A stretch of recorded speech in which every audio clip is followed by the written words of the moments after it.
एक शांत और सुहावने गांव का दृश्य, जहां पक्षियों की चहचहाहट और एक नीला आसमान मन को भाता है। गांव की गलियों में दो चंचल बिल्लियां घूम रही हैं, उनकी आंखें खाने की तलाश में हैं। अचानक उनकी नजर जमीन पर पड़ी एक रोटी पर पड़ती है।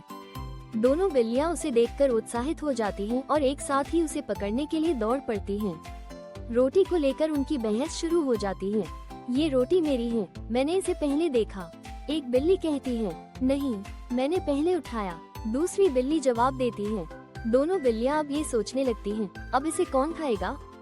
इसी बीच एक शरारती बंदर, जो पेड़ पर बैठा था, उनकी बहस सुन लेता है। वो कूदकर नीचे आता है और खुद को न्याय का ज्ञाता बताता है। अरे अरे, लड़ो मत, मैं तुम्हारी मदद कर सकता हूँ, मैं न्याय करूँगा, वो कहता है। बिल्लियाँ उसकी बातों में आ जाती हैं और मदद के लिए तैयार हो जाती हैं। बंदर एक तराजू लेकर आता है और रोटी को दो टुकड़ों में काटता है। वो प्रत्येक टुकड़े को तराजू के एक एक तरफ रखता है। जब एक टुकड़ा भारी लगता है तो वो उस पर एक काट लेता है। फिर दूसरे टुकड़े को भी वही करता है। धीरे धीरे वो रोटी के टुकड़ों को खाते खाते केवल एक छोटे से टुकड़े तक पहुंच जाता है। जब बिल्लियां समझ जाती हैं कि वे ठगी गई हैं, तब तक बहुत देर हो चुकी होती है। बंदर हंसते हुए आखिरी टुकड़ा खा लेता है और कूदकर भाग जाता है।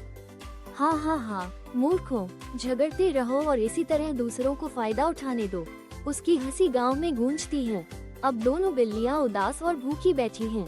वे एक दूसरे को देखकर सोचती हैं कि जब हम आपस में लड़ते हैं तो कोई तीसरा फायदा उठा लेता है। ये कहानी हमें सिखाती है कि एकजुटता में ही शक्ति है और बिना वजह लड़ाई से बचना चाहिए।